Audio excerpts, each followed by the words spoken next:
নমস্কার বন্ধুরা, education culture YouTube চ্যানেলে তোমাদের স্বাগতম। তো দেখো, আমি একটা জিনিস দেখলাম ফোর্থ ফেজ কাউন্সিলিংকে নিয়ে, যে ফোর্থ ফেজ কাউন্সিলিং রিলেটেড প্রচুর স্টুডেন্টের মনে প্রচুর উল্টোপাল্টা প্রশ্ন, যে প্রশ্নগুলো ভিত্তিহীন, কিন্তু তারা আমাকেও করে যাচ্ছে, কমেন্ট বক্সে দেখছি। কিছু স্টুডেন্ট প্রশ্ন করছে যেগুলো সত্যি জেনুইন, এবং কিছু স্টুডেন্ট প্রশ্ন করছে যার কোনো ভিত্তি নেই। কেন আমি বলছি, আমি তোমাদের বলি। দেখো কী কী প্রশ্ন তোমরা করছো সেটা একবার দেখো। তো দেখো, তোমাদের West Bengal state council of technical and vocational education and skill development 1810 memo নাম্বারের এই 19 জুন 2024 অলরেডি কিন্তু এই নোটিশটা পাবলিশ করে দিয়েছে। এবং কাউন্সিলিং রিলেটেড এটাই হচ্ছে তোমাদের সব থেকে ইম্পর্ট্যান্ট একটা নোটিশ। এবার হয়তো বেশিরভাগ স্টুডেন্ট এই নোটিশটা দেখছে না, পড়ছে না, বা বোঝার চেষ্টা করছে না। কেন বলছি দেখো, এই নোটিশটা তুমি একটু থ্রু আউট করো। কী লেখা রয়েছে? Online counselling process for admission in the first year and second year of polytechnic is available in the portal https://sctedved.wb.gov.in polytechnic admission. ঠিক আছে, তো তোমরা জানো তোমাদের স্টেট কাউন্সিলের যে অফিসিয়াল ওয়েবসাইট রয়েছে sctvesd.wb.gov.in। একবার বলে দিচ্ছি, sctvesd.wb.gov.in। আমি অলরেডি তোমাদের প্রচুরবার এই ওয়েবসাইটে নিয়ে গেছি এবং তোমরাও ওয়েবসাইটটি দেখেছো, তোমরা জানো। তো এই ওয়েবসাইটে তোমাদের কিন্তু যে ফর্ম ফিল আপ প্রসেস সেটা হয়েছে, মানে অর্থাৎ ফর্ম ফিল আপ মানে application form fill up process. ঠিক আছে, নেক্সট তোমাদের কাউন্সিলিং রিলেটেড সমস্ত ঘটনা সব কিন্তু এই ওয়েবসাইটে পাওয়া গেছে, এবং এই ওয়েবসাইটে তোমাদের সমস্ত কাউন্সিলিং প্রসেস চলছে। তো তোমাদের অনলাইন কাউন্সিলিংয়ের লাস্ট ডেট ছিল 30শে জুন 2024, 30/6/2024। এরপর নেক্সট তোমরা দেখো, যদি for admission in polytechnic both first year and second year following schedule to be followed. দেখো, first phase result publication 1 July 2024, এটা পাবলিশ হয়েছে 2 জুলাই। যাই হোক, ওটা বিরাট কিছু ব্যাপার নয়। নেক্সট ফার্স্ট ফেজের অ্যাডমিশান 1 জুলাই টু 5 জুলাই বলা হয়েছে, সেটা হচ্ছে 3 জুলাই থেকে 6 জুলাই। ঠিক আছে, তোমাদের 2 তারিখ রাতে রেজাল্ট বেরিয়েছে 6 জুলাই। নেক্সট তোমাদের সেকেন্ড ফেজের রেজাল্ট পাবলিকেশান হওয়ার কথা ছিল 7 জুলাই 2024, হয়েছে তোমাদের 9 জুলাই 2024 রাতে।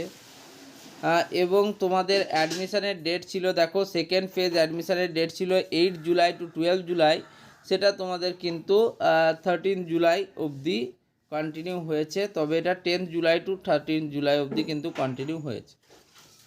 তো এইটা তোমাদের মোটামুটি শিডিউল, যেটা আগের সাথে একটু ডিফারেন্স ছিল।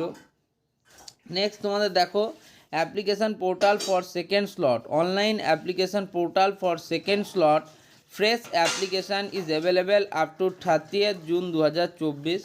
তোমাদের দেখো, অনলাইন অ্যাপ্লিকেশান পোর্টালে তোমরা সেকেন্ড স্লটের জন্য অ্যাপ্লিকেশান করতে পেরেছিলে 30 জুন 2024 অবধি।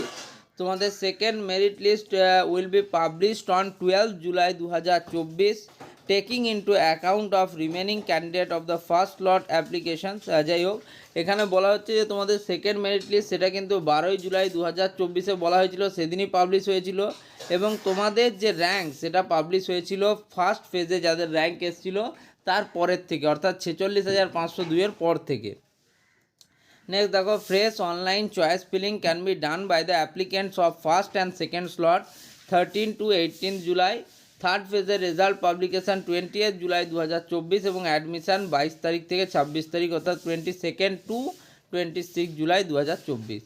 এবার এখানে যত রকম প্রশ্ন আছে স্টুডেন্টদের, যত রকম উল্টোপাল্টা প্রশ্ন আছে, তোমাদের অলরেডি সেকেন্ড ফেজ বা fresh online choice fill up complete হয়ে গিয়েছে, যেটা 13 থেকে 18 জুলাই হওয়ার কথা ছিল, যেটা 14 তারিখ থেকে হয়েছিল। যাই হোক, তোমাদের কিন্তু চয়েস ফিল আপ হয়ে গেছে, আর তোমাদের ফোর্থ ফেজ কাউন্সিলিংয়ের জন্য কোনো চয়েস ফিল আপ করতে হবে না।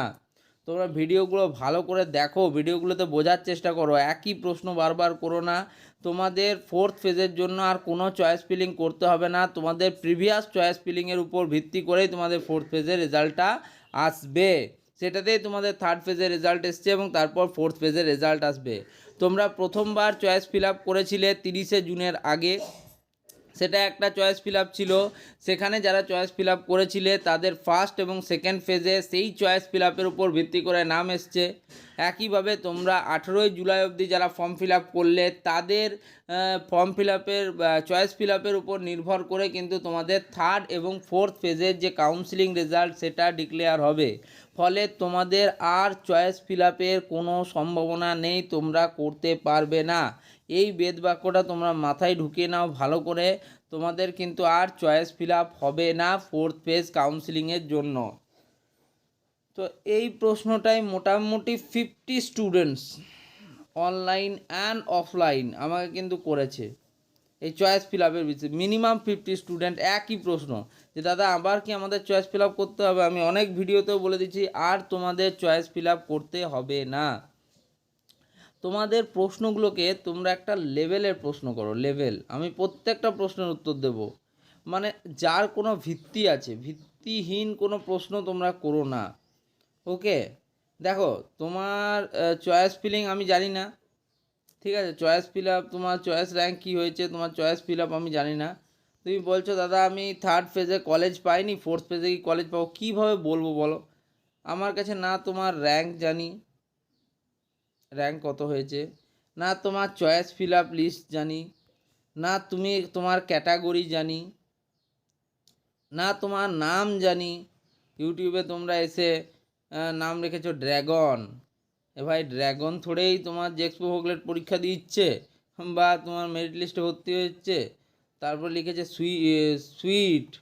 এগুলো কি মানে ব্যাপার বুঝতে পারছি না। এই নামগুলোতে আমি নামও বুঝতে পারছি না, তার র্যাঙ্ক বুঝতে পারছি না, তার চয়েস ফিল আপ জানি না, কিছু জানি না। সে জিজ্ঞেস করছে দাদা কী হবে না হবে। এবার ধরো তুমি যদি অলরেডি কোথাও অ্যাডমিশান নিয়ে নিয়েছো, তারপরে জিজ্ঞেস করছে দাদা আমি ফোর্থ ফেজের জন্য বসতে পারবো? তুমি যদি অ্যাডমিশান নিয়ে নাও তুমি কীভাবে আবার ফোর্থ ফেজের জন্য বসতে পারবে? দাদা আমি ফার্স্ট ফেজে চয়েস ফিল আপ করেছিলাম, সেকেন্ড ফেজের জন্য যখন চয়েস ফিল আপ হয়েছিল তখন আমি করিনি, আমার কি ফোর্থ কাউন্সিলিংয়ে নাম আসবে? কখনোই আসবে না। তুমি চয়েস ফিল আপই করোনি, তোমার নাম কীভাবে আসবে?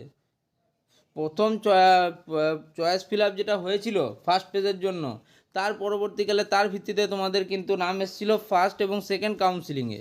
কিন্তু তোমাদের যে থার্ড কাউন্সিলিং এবং ফোর্থ কাউন্সিলিং সেটা তো পরবর্তীকালে অনলাইন যে ফ্রেশ চয়েস কাউন্সিলিং হলো তার উপর ভিত্তি করে আসবে। তাহলে তোমাদের আসার কথা নয়। এগুলো কোনো প্রশ্ন নয়, প্রশ্নগুলোকে একটু যুক্তিসঙ্গত তৈরি করো, তারপরে প্রশ্ন করো। আমি কোনো প্রশ্নের উত্তর দেবো না এমনটা কিন্তু বলছি না, প্রত্যেকটা প্রশ্নের উত্তর দেবো, কিন্তু একটু প্রশ্নগুলো তোমরা করো। একই প্রশ্ন বারবার করে যাচ্ছ, সেগুলো কোনো মানে হয় না। তোমাদের ফোর্থ ফেজের যে রেজাল্ট সেটা পাবলিশ হবে 27 জুলাই 2024-এ। তোমাদের অ্যাডমিশান চলবে 2 আগস্ট 2024 অবধি। তোমাদের ভ্যাকেন্সি ডিক্লেয়ার হবে 20 আগস্ট 2024 এবং তোমাদের স্পট কাউন্সিলিং সেটা শুরু হবার যে টেন্টেটিভ ডেট সেটা হচ্ছে 23 আগস্ট 2024। ওকে, তো এটাই মোটামুটি তোমাদের শিডিউল। তো তোমাদের আশা করি সব ভুল ধারণাগুলো মিটে গেছে। এখনও ভুল ধারণা থাকলে ভিডিওর নিচে কমেন্ট করো, কিন্তু কমেন্টটা যুক্তিসঙ্গত হওয়া দরকার। তোমরা 1 মিনিট ভিডিও দেখেই কমেন্ট করে দেবে, তাহলে কিন্তু তার উত্তরও দেওয়া হবে না। ঠিক আছে, এই ভিডিওটা এখানেই শেষ করছি। ভিডিওটা ভালো লাগলে ভিডিওটিকে লাইক করো, বন্ধুদের মধ্যে শেয়ার করো, চ্যানেলটিকে সাবস্ক্রাইব করো। ধন্যবাদ।